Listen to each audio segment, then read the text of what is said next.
Lord's engineering college Hyderabad का वाहिद मुस्लिम माइनॉरिटी इंस्टीट्यूशन। पिछले साल 200 से ज्यादा स्टूडेंट्स को मिली है यहाँ पर बड़े कंपनीज में प्लेसमेंट, जिनमें सबसे ज्यादा सालाना 13 लाख रुपए की सैलरी भी मौजूद है। एडमिशन्स और डिटेल्स के लिए नंबर्स पर कांटेक्ट करें। अस्सलाम वालेकुम नाज़रीन, आइए डालते हैं आज की अहम खबर पर।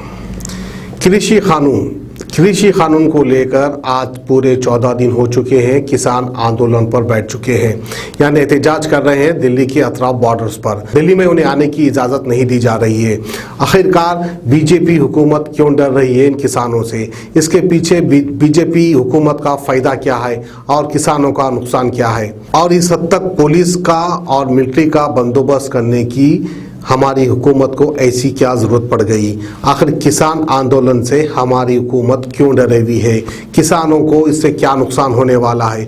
बीजेपी हुकूमत को इससे क्या फ़ायदा होने वाला है? तो मैं आपको बता दूं कि बीजेपी को तो कुछ खास फ़ायदा होने वाला नहीं है, लेकिन बीजेपी पार्टी के पीछे जो बड़े हाथ है उनको बहुत ज़्यादा फ़ायदा होने वाला है। तो आइए नाज़रीन, इसकी थोड़ी सी तफसीलात मैं आपको बताता चलूँ कि किसान आंदोलन में कौन कौन से लोग साथ दे रहे हैं।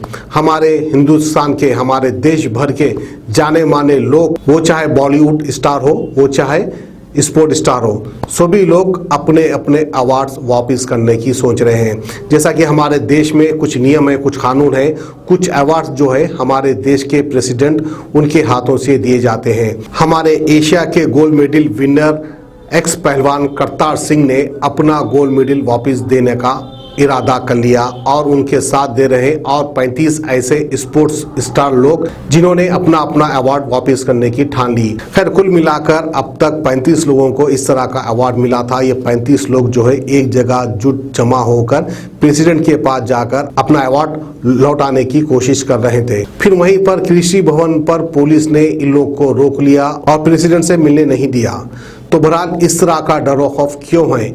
जब ये स्पोर्ट स्टार्स अपने अपने मेडल्स वापस करना चाहते हैं तो ले लेना चाहिए। जब किसानों की बात नहीं मान रहे तो इस बात को लेकर क्यों डर रही है हमारी देश की हुकूमत? कृषि कानून आखिरकार बीजेपी हुकूमत वापस क्यों नहीं लेना चाहती है? इससे बीजेपी को क्या नुकसान है और बीजेपी को क्या फ़ायदा है?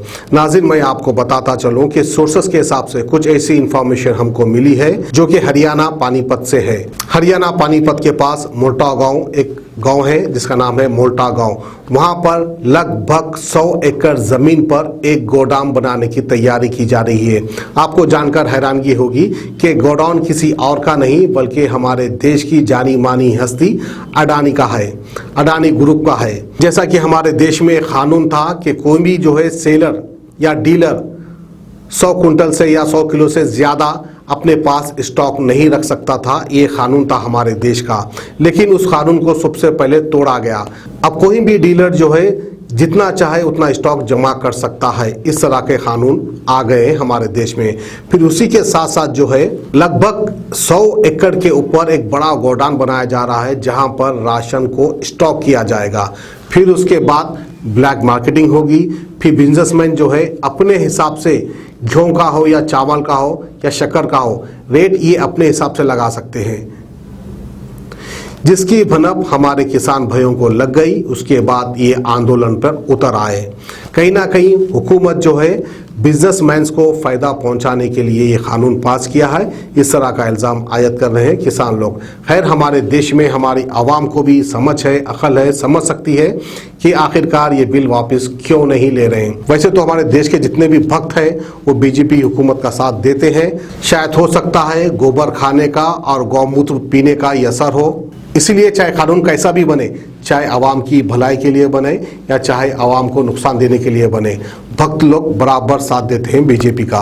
तो ये थी हमारी आज की खुसूसी खबर किसान आंदोलन को लेकर। हमें दीजिए इजाजत। खुदा हाफिज। टोल प्लाजा के बाद की तस्वीरें हैं ये। यहाँ भी बहुत लंबा काफिला है, कई किलोमीटर लंबा काफिला है, जो देश की सेना को, किसान आंदोलन को कुचलने के लिए देश की सेना को बुला लिया गया है मोदी सरकार के द्वारा। देख लीजिए आप खुद, दिल्ली में भारत की सेना प्रवेश करने जा रही है। ये किसानों और जवानों को लड़वाने की इतनी बड़ी साजिश रची जा रही है, बहुत बड़ी साजिश। भारत बंद के बाद के ये हालात है। देखिए, फुल लाव लश्कर के साथ है, फुल लाव लश्कर के साथ पूरा तामझाम है, पूरा का पूरा। ये पूरा तामझाम है, देख लीजिए आप।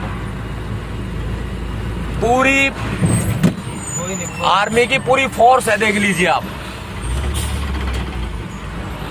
और आगे गाड़ी चल रही है, ये गाड़ी जो है इसके अंदर खाने पीने का सामान जो है वो है। और आप ये देखिए पूरा जाम है। देश की सेना आ चुकी है दिल्ली में।